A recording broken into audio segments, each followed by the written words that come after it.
Good morning. कैसे हैं? ठीक हैं? तो पिछले क्लास में हम लोग पढ़ रहे थे कि बॉडी कोई भी पार्टिकल कंडक्शन से कैसे चार्ज होता है, मेथड ऑफ चार्जिंग। तो कंडक्शन कंडक्शन मतलब क्या? कंडक्शन मतलब इलेक्ट्रॉन जो है उसका एक एटम से दूसरे एटम में ट्रांसफर होना लगातार, या एक पार्टिकल से दूसरे पार्टिकल में ट्रांसफर हो जाना। तो वो कैसे होता है? तो जब भी कोई बॉडी जो चार्ज बॉडी है उसके कांटेक्ट में न्यूट्रल बॉडी आता है और उसको हम कांटेक्ट में करते हैं तो न्यूट्रल बॉडी भी क्या हो जाता है? चार्ज हो जाता है। और वो कैसे चार्ज होता है वो देखें। एक्चुअली में जो चार्ज ड्यू टू कंडक्शन है वह जब कोई भी चार्ज बॉडी के कांटेक्ट में दूसरा न्यूट्रल बॉडी आता है तो न्यूट्रल बॉडी भी चार्ज हो जाता है, और इसी को हम कहते हैं चार्ज ड्यू टू कंडक्शन। लेकिन होता कैसे है उसको हम देखें। सबसे पहली बात की दो चीजें हैं। एक तो है कि दोनों बॉडी जो है वो मेटल हो, ठीक है।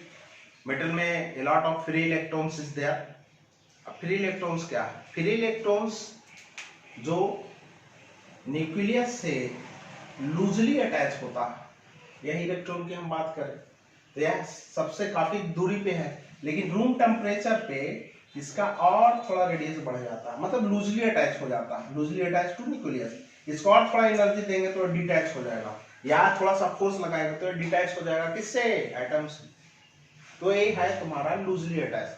तो कंडक्शन में लूजली अटैच फ्री इलेक्ट्रॉन्स इसको कहते हैं।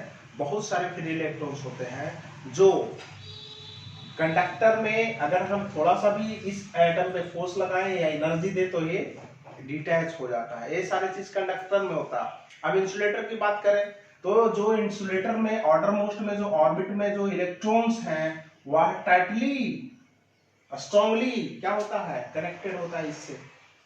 तो इतना आसानी से इसको नहीं निकाला जा सकता। तो हम अभी कंडक्टर के बारे में देखेंगे कि कंडक्टर में अगर हम किसी न्यूट्रल कंडक्टर को या न्यूट्रल मेटल को हम दूसरे जो चार्ज मेटल है उसके कांटेक्ट में लाते हैं तो होता क्या है। सबसे पहले मान लिया जाए दो केसेस ले लीजिए। ये पॉजिटिवली चार्ज है,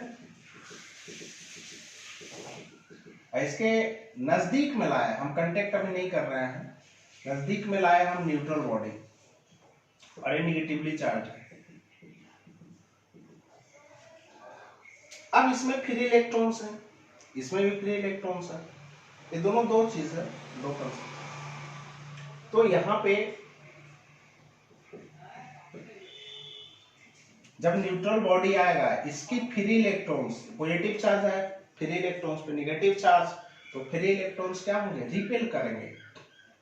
रिपेल करेगा मतलब कि इस पॉजिटिव चार्ज से दूर जाएगा फ्री इलेक्ट्रॉन्स, तो पूरे होल बॉडी का जो फ्री इलेक्ट्रॉन्स हैं वो रिपेल करना अट्रैक्ट करने लगेगा। सॉरी, फ्री इलेक्ट्रॉन्स जो है वो अट्रैक्ट करेगा, क्योंकि ये पॉजिटिव चार्ज है और फ्री इलेक्ट्रॉन्स नेगेटिव चार्ज है, तो अट्रैक्ट करेगा।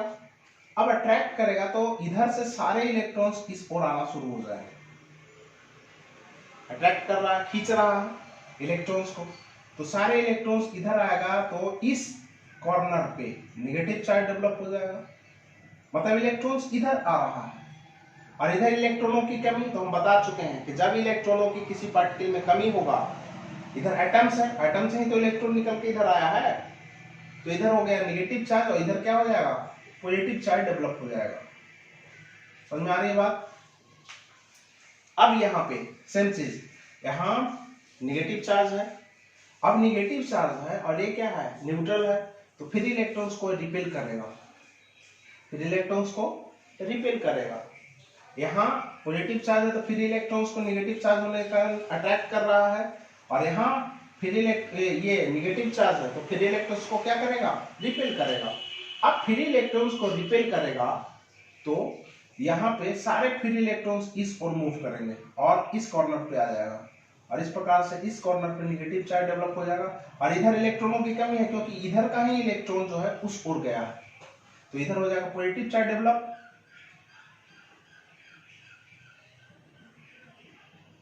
ठीक है, ये चीजें। अब यहाँ पे इफिशियंसी ऑफ इलेक्ट्रॉन है, मतलब बहुत सारा इलेक्ट्रॉन है, नेगेटिव चार्ज डेवलप हो गया, और यहाँ पे इलेक्ट्रॉनों की कमी है। लेकिन अगर हम होल बॉडी की बात करें तो ये होल बॉडी क्या है, न्यूट्रल है, क्योंकि जितना नेगेटिव चार्ज उतना ही पॉजिटिव चार्ज है, न्यूट्रल बॉडी है। बॉडी की बात करें तो ये न्यूट्रल है, ये भी बॉडी क्या है, न्यूट्रल है।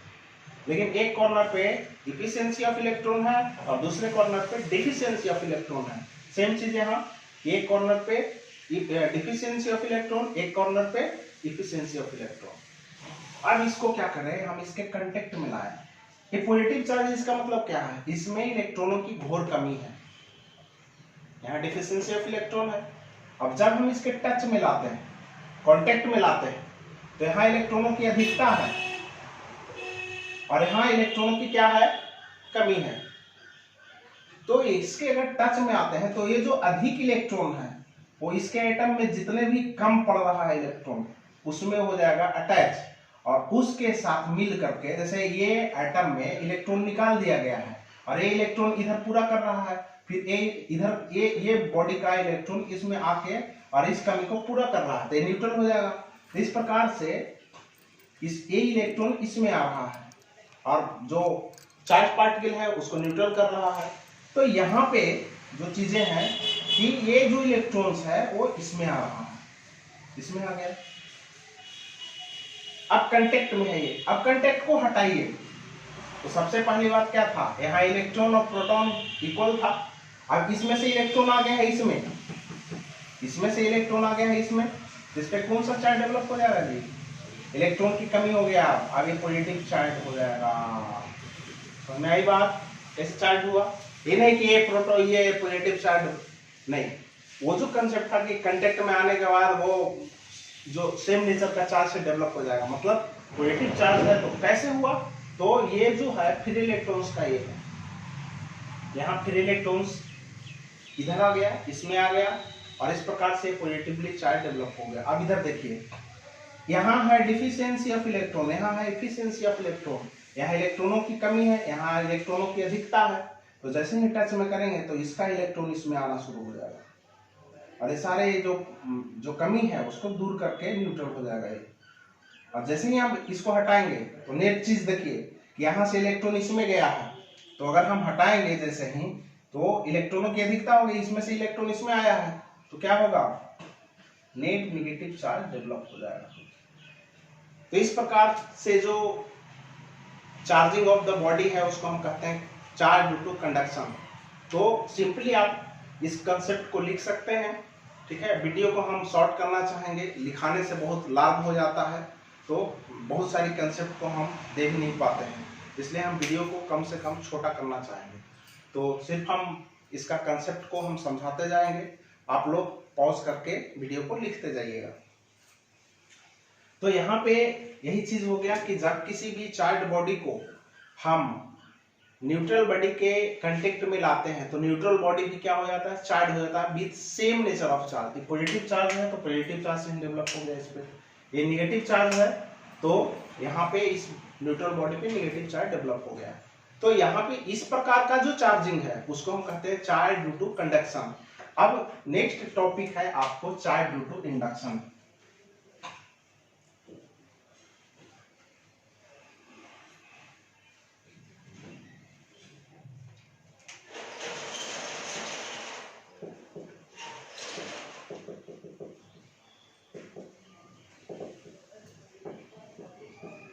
सबसे पहली बात कि अभी हमने बताया ये एक चार्ज बॉडी है,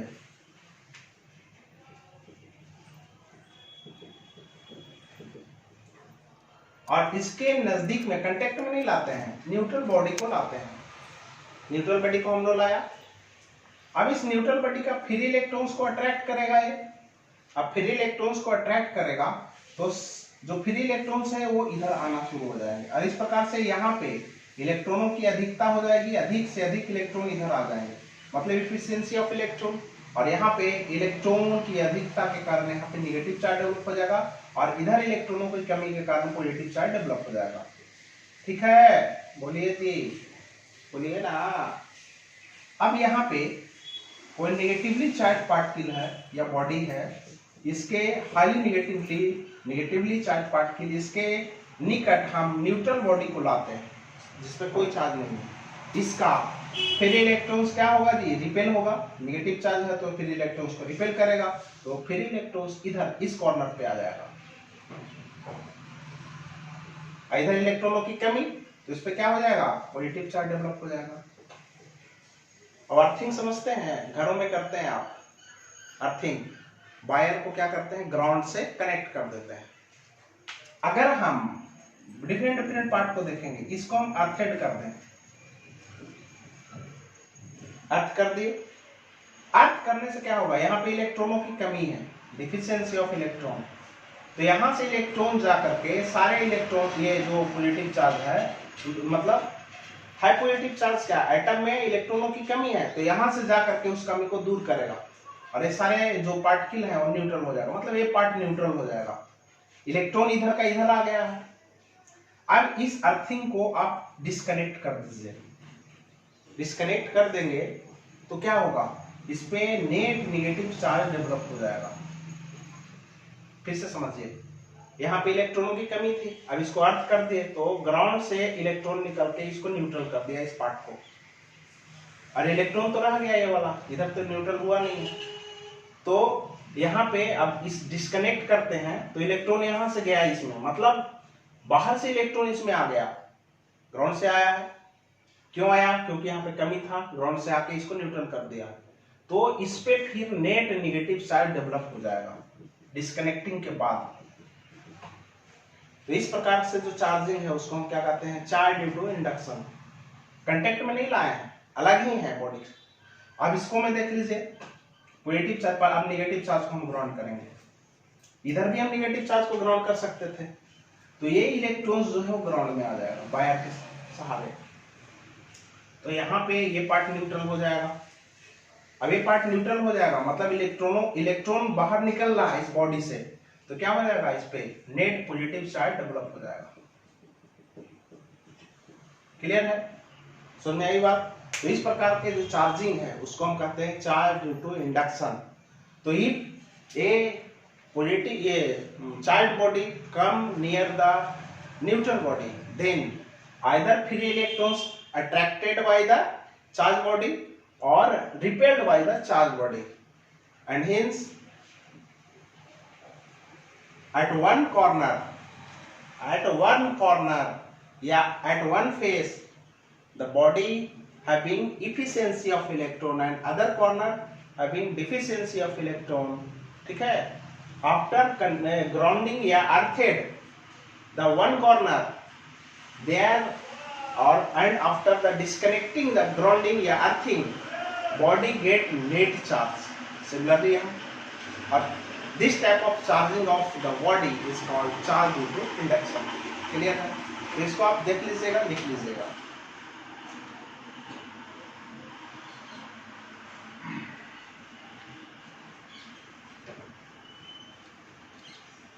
अभी तक हमने पढ़ा था क्वांटाइजेशन ऑफ चार्ज की, इलेक्ट्रॉन, प्रोटॉन और न्यूट्रॉन जो है वह फर्दर डिविजिबल नहीं है, तो लेकिन और जो सबसे जो फंडामेंटल चार्ज है वह है ई मतलब 1.6 × 10⁻⁻19 कूलम। लेकिन आज मॉडर्न थ्योरी में यह भी साबित हो चुका है कि इलेक्ट्रॉन भी बहुत सारे फंडामेंटल पार्टिकल से बना है, जिसको हम कहते हैं क्वार्क, एंटी क्वार्क, और भी क्वार्क भी बहुत सारे ये है, वो चार्म, स्ट्रांस, बॉटम, टॉप, बहुत सारे हैं। तो इस कंसेप्ट को मैं एक्चुअली ये आपके सिलेबस में थोड़ा बहुत जान लेना चाहिए, लेकिन उतना इम्पोर्टेंट नहीं है ये आपके आईआईटी सिलेबस के लिए, तो इसको हम छोड़ रहे हैं। अब टाइम का जो ये है पाबंदी है, उसके कारण आगे हम फर्दर ये डिस्ट्रीब्यूशन ऑफ चार्ज को हम पढ़ेंगे।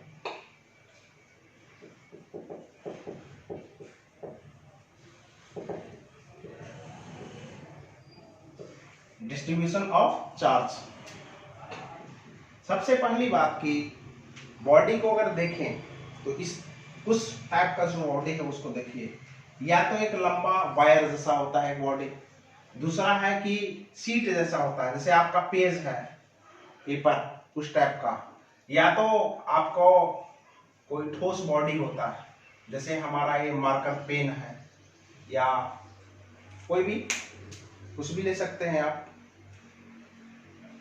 डस्टर है, बहुत सारी चीजें हैं, आपको आसपास की जितनी चीजें हैं। तो ये 3 डायमेंशनल बॉडी है, 2 डायमेंशनल बॉडी है, 1 डायमेंशनल बॉडी है, लीनियर बॉडी है ये।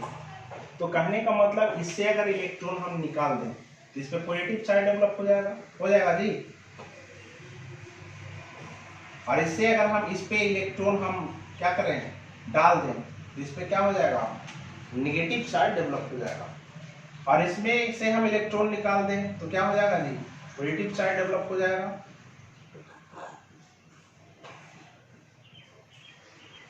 अब इसमें से इलेक्ट्रॉन निकाले तो इस पे पॉजिटिव चार्ज डेवलप हो जाएगा, इलेक्ट्रॉन ऐड करें इसमें तो नेगेटिव चार्ज डेवलप हो जाएगा।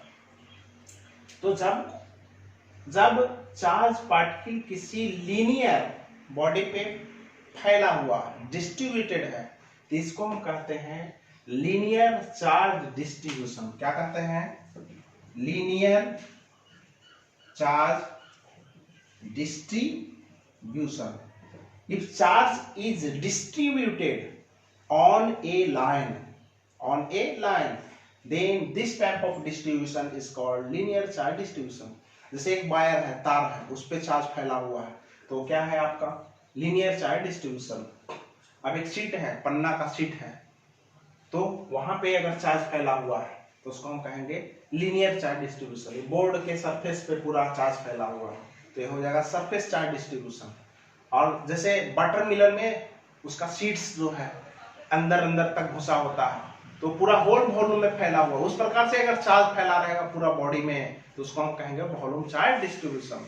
अब तीनों का कंसेप्ट है, मीनिंग क्या है, यह है आपका सरफेस चार्ज डिस्ट्रीब्यूशन, यह है आपका वॉल्यूम चार्ज डिस्ट्रीब्यूशन, पूरे होल वॉल्यूम में पूरे अंदर तक घुसा हुआ चार्ज। तो इस 3 टाइप का चार्ज डिस्ट्रीब्यूशन होता है। अगर लीनियर चार्ज डिस्ट्रीब्यूशन है तो है एक टर्म आता है लीनियर चार्ज डेंसिटी, और इसको हम रिप्रेजेंट करते हैं लैम्डा से, ठीक है। तो जब लीनियर चार्ज डिस्ट्रीब्यूशन हो तो यूनिट लेंथ में जितना चार्ज होगा तो उसको हम कहेंगे लीनियर चार्ज डिस्ट्रीब्यूशन। तो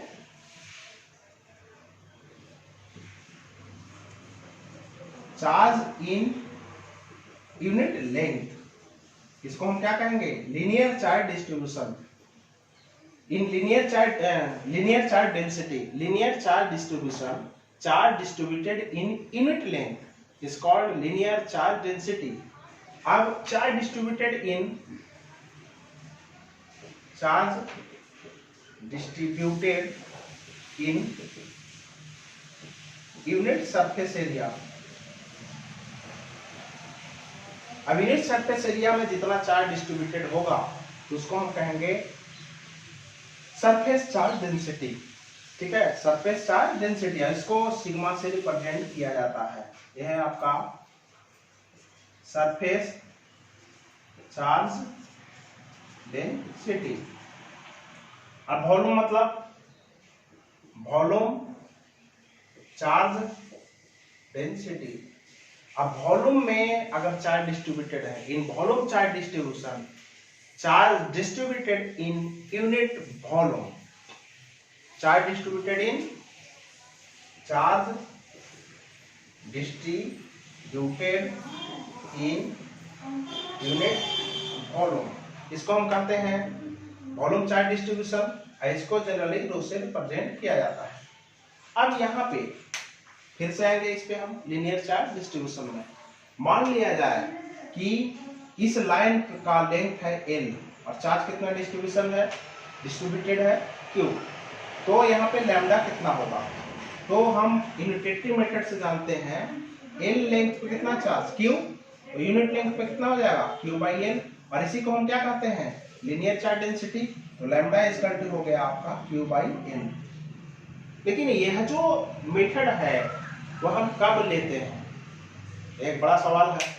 तो जब यूनिफॉर्म है ऐसा नहीं कि इधर ज्यादा है चार्ज फैलाओ, इधर कम है, इधर फिर कम है, इधर ज्यादा है, इस प्रकार से रहेगा तो इसका हम उपयोग नहीं करेंगे। उसमें हम किसका उपयोग करेंगे, तो हम एक छोटा सा पार्ट लेंगे। मान लिया जाए कि एक डीएल पार्ट ले लें हम, डीएल पार्ट, और इसमें जो चार्ज फैला हुआ है वो डीक्यू है। तो यहाँ पे फिर ऐसे डीक्यू डीक्यू डीक्यू डीक्यू का अलग अलग हो जाएगा लीनियर चार्ज डेंसिटी, ठीक है। तो यहाँ पे फिर लैम्डा क्या हो जाएगा आपको, dq बाई dl, ठीक है। तो यहाँ पे दो केसेस है, जब यूनिफॉर्म डिस्ट्रीब्यूशन होगा तो इसका इस्तेमाल करेंगे, अगर यूनिफॉर्म नहीं होगा तो इसका इस्तेमाल करेंगे। Is it clear? Anyhow, next surface charge distribution. In surface charge distribution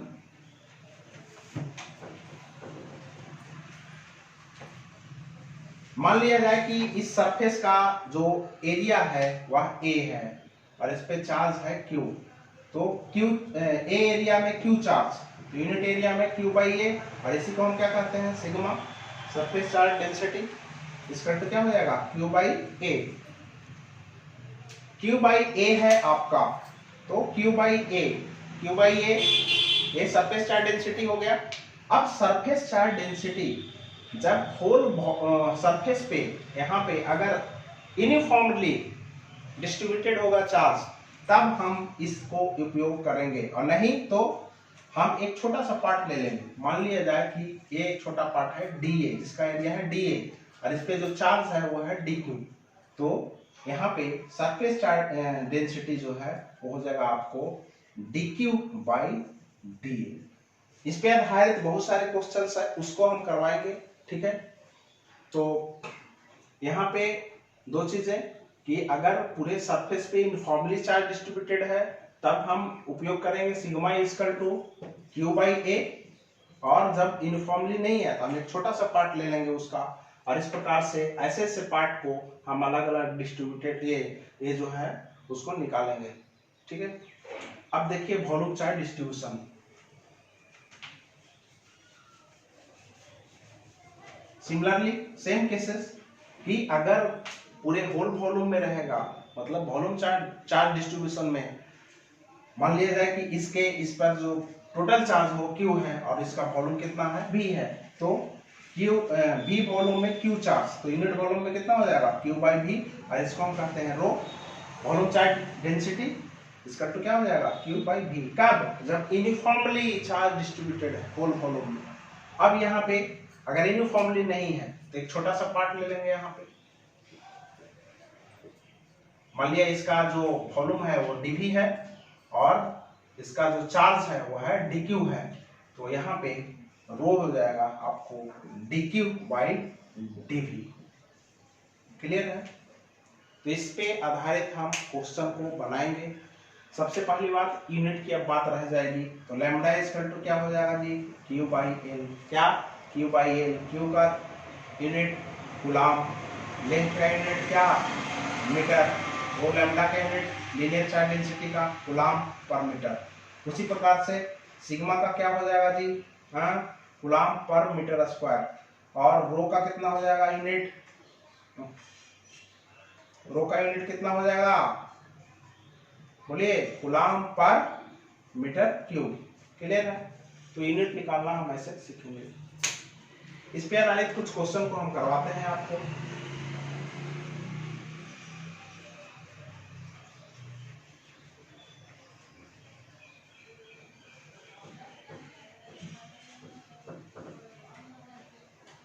जैसे कोई भी स्फीयर है, मान लिया जाए इसका रेडियस कुछ दिया हुआ है 7 सेंटीमीटर, इस पे कोई चार्ज है आपको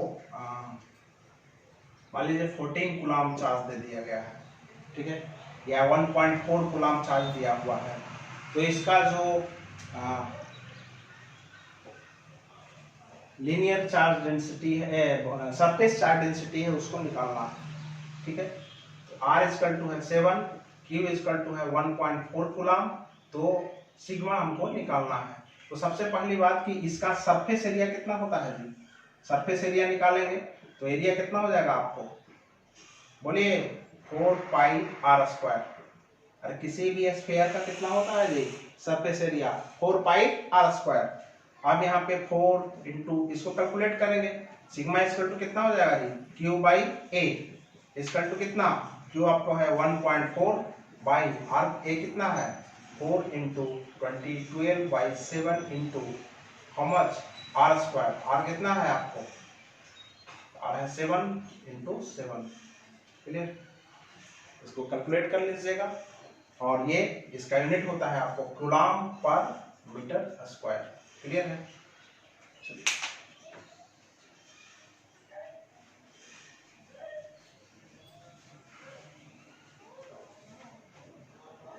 अब यहाँ पे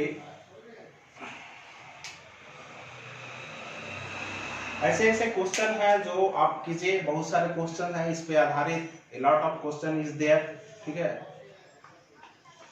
हम बहुत सारे टॉपिक को छोड़ते हुए आगे बढ़े हैं, हालांकि जो भी वीडियो लेक्चर हैं उसमें ज़्यादा से ज़्यादा हम कंटेंट्स डालने की कोशिश किए हैं, लेकिन फिर भी इसके बावजूद भी आईआईटी जेईई के लिए ज़्यादा से ज़्यादा कैसे न्यूमेरिकल बनेगा, कैसे ट्रिक होगा, तो वो बहुत सारी चीज़ें हैं जो आपको गहन अध्ययन की ज़रूरत है। सबसे पहली बात कि सबसे ज़्यादा से ज़्यादा आप न्यूमेरिकल बनाइए, न्यूमेरिकल बनाइएगा। हम न्यूमेरिकल का एक अलग सा वीडियो बनाएंगे। अभी हम चाहते हैं कि आप फर्दर इससे रिलेटेड जितने भी क्वेश्चन हैं वो कीजिए। जैसे आज हमने पढ़ाया है concept of charge distribution as well as concept of method of charge, इस पे जितने भी आधारित क्वेश्चन हैं उसको आप बनाइए और इस पे न्यूमेरिकल ज़्यादा से ज़्यादा बनाइए, शीट को बनाइए, किसी रेफरेंस बुक से ले लीजिए। ऐसे मैं एक अलग से वीडियो बनाऊंगा न्यूमेरिकल का, तो हम अगले दिन शुरू करेंगे कूलम्स लॉ, ठीक है। तो आज के वीडियो लेक्चर में इतना ही, तो बने रहें जय कुमार के साथ, ब्रेक के बाद भी।